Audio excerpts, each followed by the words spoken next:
مالك؟ والله ما انا سايبه، ده انت بنت بارده. كفايه يا مالك، انت ماسكها من شعرها ليه كده؟ ايه اللي حصل؟ اخوه مالك ده عيل بارد وانا ما عدتش لعبه معاه تاني. مش عايزك تلعبي معايا اصلا، ده انت بنت بارده. والله يا محمد انا ما ضربتوش المره دي علشان خاطرك انت. تضربي مين؟ ده انت ما تعرفوش تعملي اي حاجه. بس بقى يا مالك عيب كده، انا واقف. حقك عليا يا جنى، ما تزعليش. امشي انت دلوقتي. تفوق عليك عيل مقرف. تفا عليك انت. هو فيها يا مالك، مش جنى دي تبقى صاحبتك؟ انتوا بتتشكلوا مع بعض ليه؟ كل شويه يا محمد يا اخويا بتفضل تزعقلي، فعشان كده انا زهقت منها. طب خلاص ما عادش تلعب معاها، وبعد كده ابقى العب مع صاحبتك سما بس. حاضر يا محمد يا اخويا. ايه هو ايه الشنطه دي يا محمد يا اخويا؟ انت رايح فين؟ يا نهار اسود، ده انا عندي اوردر ولازم يتسلم دلوقتي وانا اتاخرت. انا هروح بقى عشان ما اتاخرش اكتر من كده. ماشي يا محمد يا اخويا، روح انت بسرعه. ماشي، خد بالك من نفسك لحد ما اجيلك. يلا سلام. خلاص ماشي، اللي انت شايفه صح هعمله. طب سلام دلوقتي. مالك يا جنى يا اختي، زعلانه ليه كده؟ مفيش يا احمد يا اخويا، مالك شدني من شعري. مش انا قلت لك ما عدتش تلعبي مع الواد ده تاني؟ تلعبي معاه تاني ليه؟ ما هو انا بصراحه يا احمد كنت مخصماه، بس محمد هو اللي خلاني اكلمه تاني. تستاهلي ضرب الجزم عشان قلت لك ما عدتش تلعبي مع الواد ده ورجعتي تلعبي معاه تاني. هو في ايه يا احمد؟ انت عمال تقطم فيا كده بدل ما تروح تجيب لي حقي. اجيب لك حقك؟ اجيب لك حقك من عيل صغير يعني ولا ايه؟ طول عمرك كده بتخاف من محمد وما انتش راجل. انا بخاف من محمد ومش راجل؟ طيب ماشي، انا هوريك اعمل لك ايه في محمد واخوه. بس يا سما، هو ده كل اللي حصل. مسكتها من شعرها وطلعت شعرها في ايدي. جدع والله يا مالك، البت دي اصلا بارده وانا مش بحبها. انا ما عدتش العب مع البت دي خالص، حتى لو جت صالحتها. ايه ده؟ الحق يا مالك، اخوها شكله جاي علينا يضربك زي ما ضربت اخته. يا نهار اسود. خد يالا وربنا ما انا سايبك.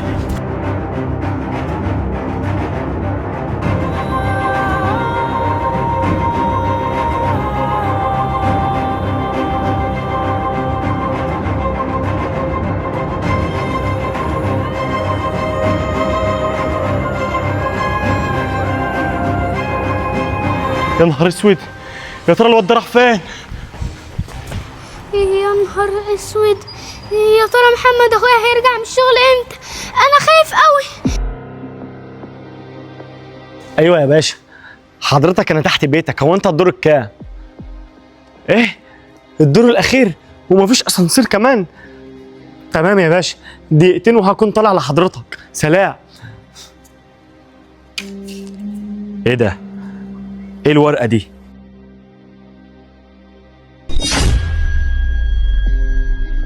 ده ايه اللي مكتوب في الورقه ده؟ المشكله اللي انا ما بعرفش اقرا. ده شكل كده اعلان لمطعم اكل. انا هخلي الورقه معايا علشان ابقى اجرب اكله.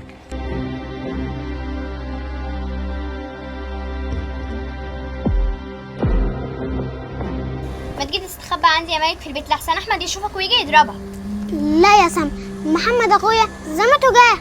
استخبى بسرعه يا مالك، احمد رجع تاني. انت يا بيت مالك اخو محمد ما رجعلكيش تاني؟ لا من ساعه ما مشى وانا ما عادش شفته. هيكون راح فين الواد ده بس؟ يا رب اختفى يعني. ماشي انا هوريك. انت بتجري وراه ليه وعايز تضربه ليه؟ هو عمل لك ايه؟ بص يا بنت انت مالكيش دعوه، انا عايزك بس لما تشوفيه تقول له الكلمتين دول. قول له احمد اخو جنى لو شافك هيكسر لك ايدك ورجلك، علشان بعد كده يبقى اضرب جنى اختي تاني. مع السلامه يا سما، انا همشي انا بقى.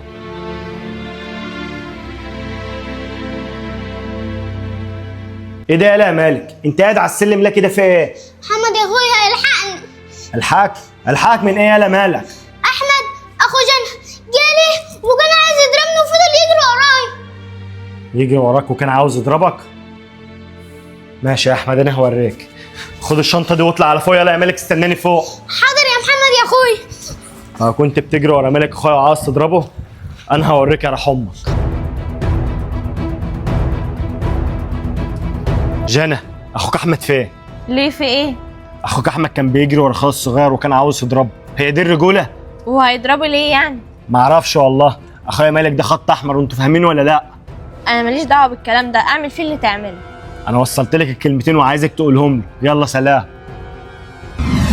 ايه يا جنى مشي ولا لسه؟ اطلع اطلع اخ عرة، مفيش فايده فيك، انا ماشيه. الحمد لله مش قبل ما يضربني. الورقه دي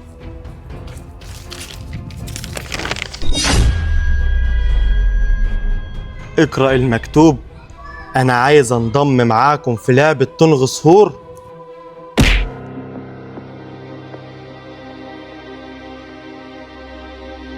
هيكون محمد اخوك راح فين بس يا مالك؟ والله ما اعرف يا سما، هو قال لي خد الشنطه دي واطلع على البيت وانا جاي لك اهو.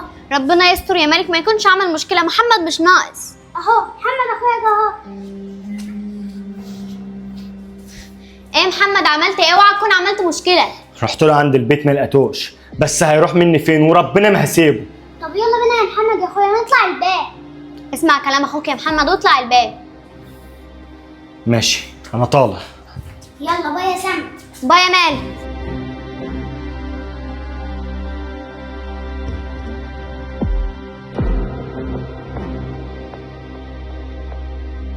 ايه الورقة دي؟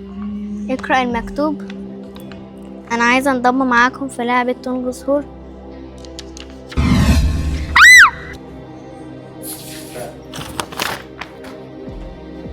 ده هي ايه الورقه دي يا محمد يا اخويا؟ مش عارف والله يا مالك، اتلقيتها وانا ماشي في الشارع كنت بودي اوردر. اقرا كده مكتوب ايه. اقرأ المكتوب. انا عايز انضم معاكم في لعبة تونغ سهور. هي ايه اللعبة دي يا محمد يا اخويا؟ والله ما انا عارف يا مالك، ايه الهبل ده؟ ده مين اللي بيخبط كده يا مالك؟ والله ما اعرف يا محمد يا اخويا، قوم اشوف مين. استنى هشوف انا.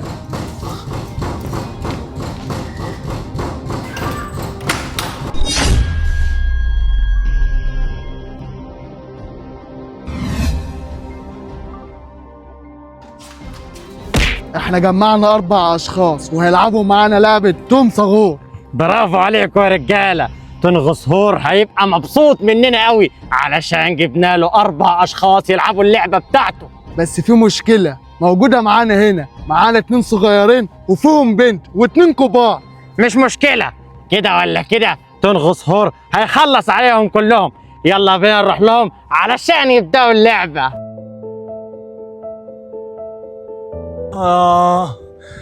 دماغي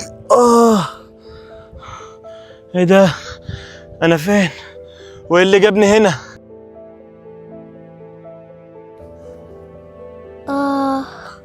دماغي. ده احنا فين؟ وايه المكان الغريب ده؟ محمد يا اخويا، يا محمد يا اخويا. ايه ده يا مالك؟ ايه المكان اللي احنا جينا ده؟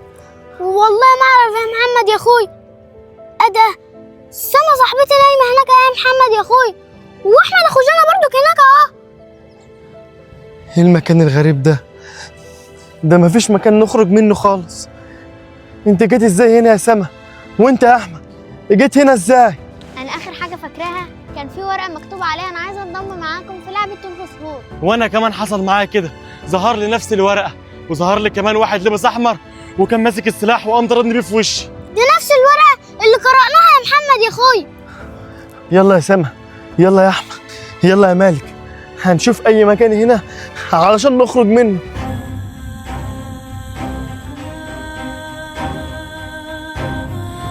اهلا بيكم في لعبه تونغ سهور.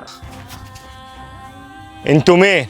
وعايزين مننا ايه؟ انتوا انضميتوا في لعبه تونغ سهور ومحدش منكم هيمشي من هنا غير لما تخلصوا اللعبه. احنا مش عايزين نلعب، احنا عايزين نروح، مشينا من هنا. اسكت يا مالك، اللعبة دي عبارة عن ايه؟ احنا حاطين بلالين في كل مكان، بلالين عليها علامة خضراء وبلالين تانية عليها علامة حمراء. المطلوب منكم دلوقتي انكم تفرقعوا كل البلالين اللي عليها علامة خضراء وساعتها هتكسبوا اللعبة.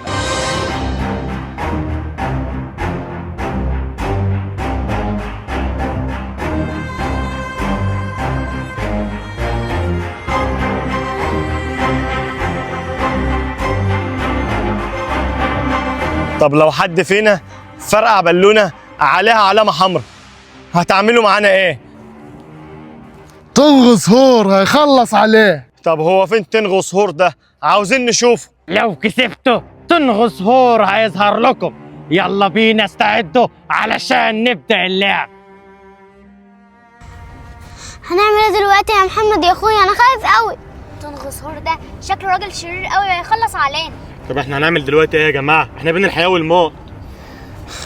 مفيش قدامنا غير حل يا جماعة، ان احنا نلعب وناخد بالنا وما نفرقعش غير البلالين اللي عليها علامه خضراء، علشان نخرج من المكان ده بسلام وتعدي على خير. انا خايف قوي يا محمد يا اخويا. ما تخافش يا مالك يا حبيبي، ما تخافيش يا سما، ما تخافوش يا جماعه، ان شاء الله ناخد بالنا ونخرج من المكان ده. يلا بينا بقى علشان نبدا. يلا وقفوا وصفوا ورا بعض، وساعة ما تسمعوا صوت الانذار تبدأوا اللعب. ماشي، احنا جاهزين. يلا جهاز الانذار بدأ، ابدأوا اللعب. يلا يا جماعه، عايزين نفرقع كل البلالين اللي لونها اخضر. يلا.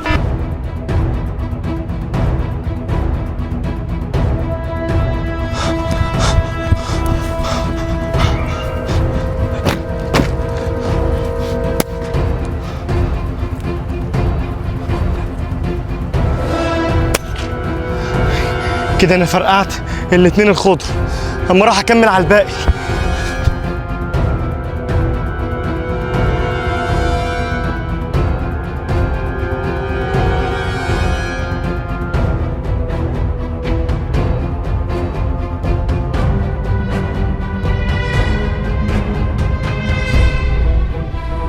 خدوا بالكم يا جماعه، اوعى حد فيكم يفرقع بالونه عليها علامه حمراء. ماشي يا محمد يا اخوي. ما تقلقش يا محمد، انا اخده بالي انا كمان. خد بالك انت بس، انا عمري ما فرقع ولا بالونه غلط. يا نهار اسود، ما كانش قصدي والله. الله يخرب بيتك يا غبي. يعني احنا كده هنموت يا محمد يا اخويا؟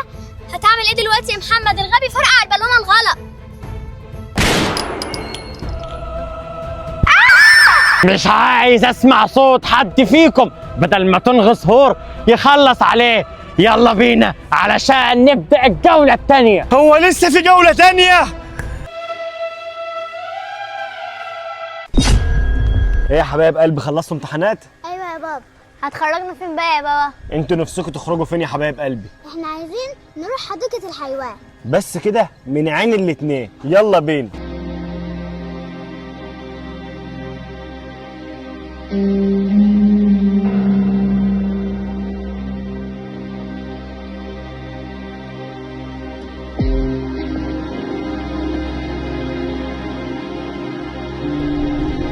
الله يا بابا، الحيوانات دي شكلها حلو قوي. انا عايزه اروح اتصور معاهم.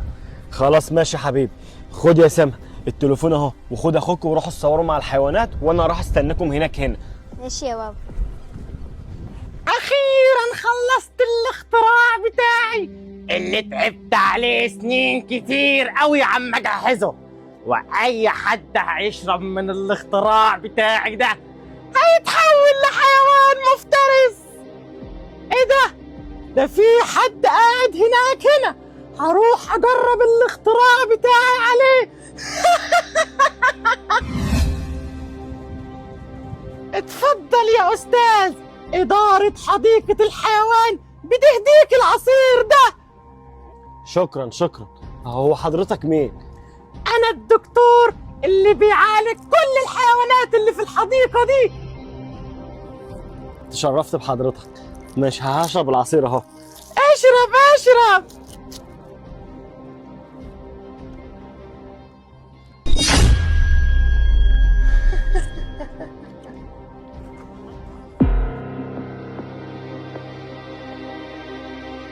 بابا تعالى نروح نتصور مع الاسد كلنا.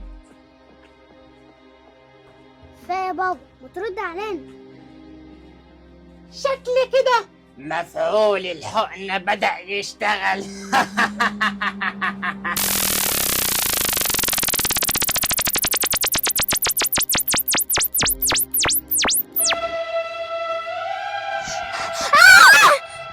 ايه ده؟ هو ايه اللي حصل لي ده؟ مين عمل فيا كده؟ هو ايه اللي حصل في بابا يا سام؟ مش عارفه والله يا مالك، ده اتحول لغوريلا. طب تعالى نروح نشوف فيها ايه. انا ايه اللي عمل فيا كده بس؟ انا ولادي راحوا فين؟ ولادي كانوا خايفين مني، يا ترى هم راحوا فين؟ ايه ده؟ سما، مالك؟ تعالوا ما تخافوش مني. انت بقيت عامل ليه كده يا بابا؟ مش عارف والله يا سما، انا بقيت عامل ازاي كده؟ ده انا بقيت غوريلا. احنا خايفين منك قوي يا بابا. انت هتعمل فيا ايه؟ انت اللي شربتني كاس العصير وعملت فيا كده، بعد عني. اسكت، مش عايز اسمع صوتك. انت هتعمل ايه بدراع البلاي ستيشن اللي في ايدك ده؟ ابعد عن بابا. ابوكم دلوقتي بقى غوريلا شريرة وتحت سيطرتي انا وبس. لا بابا مش شرير. انت ساكت ليه يا بابا؟ رد عليه. مش هيرد عليكم، الغوريلا دلوقتي جعانة ولازم تاكلكم.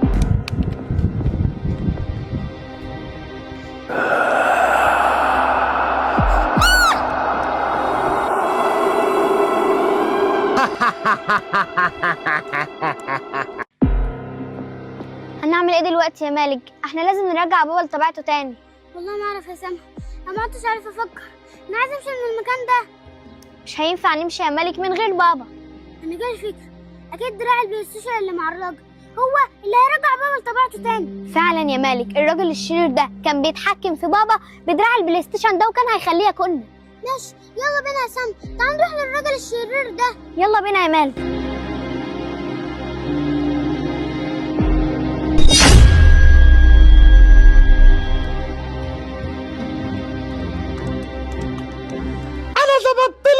نص ساعة تنامي فيهم يا غوريلا، وبعدين تبقى تصحي بعد النص ساعة علشان أنا وأنتي ندمر العالم كله.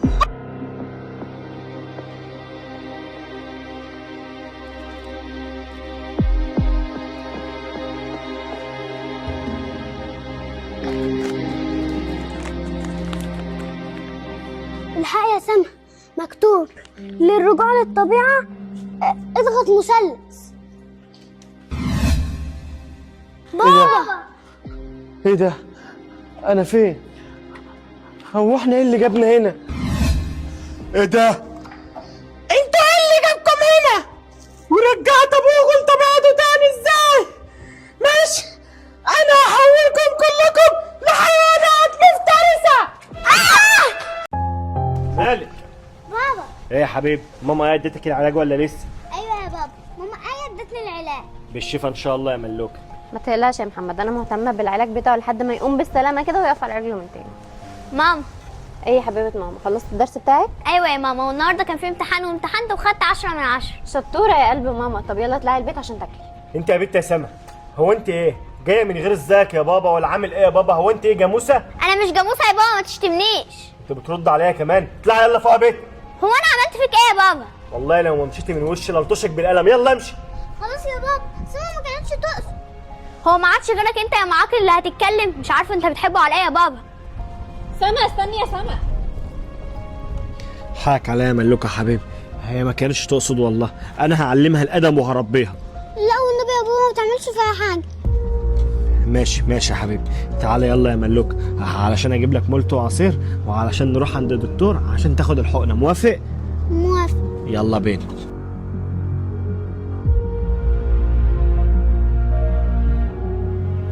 يا سما استني يا سما، انا مش بندهلك. عايزه مني ايه بقى يا ماما؟ اصبري في حالي. ايه اللي انت قلتي لمالك اخوكي ده؟ وانت زعلانه ليه يا ماما؟ ولا هو ابنك ولا هو اخويا. لا انا مش زعلانه عليه، بس انا مش عايزه ابوكي يتضايق منك، واللي انت عملتيه ده هيخلي ابوكي يزعل منك. ان شاء الله يزعل ولا يتفلق. ماما هو ايه اللي دخل مالك في حياتنا؟ في ايه ماما تردي؟ ما هو بصراحه كده انا مش هعرف اقول لك الحقيقه، عشان ابوكي لو عرف ان انا قلت لك حاجه هيموتني. ماشي يا ماما، خليكم كلكم كده مع بعض، ربنا ياخدني. انا ماشي. يا سما استني يا سما، اعمل ايه بس يا ربي؟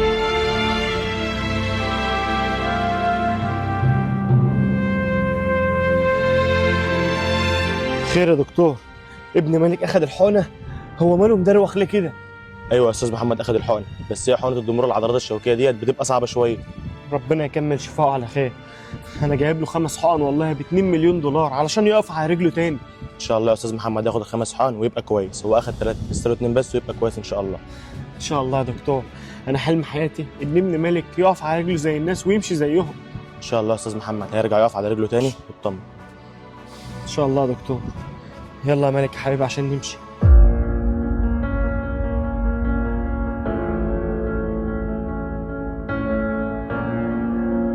الو، تعالي المستشفى دلوقتي حالا، المصلحه تمت.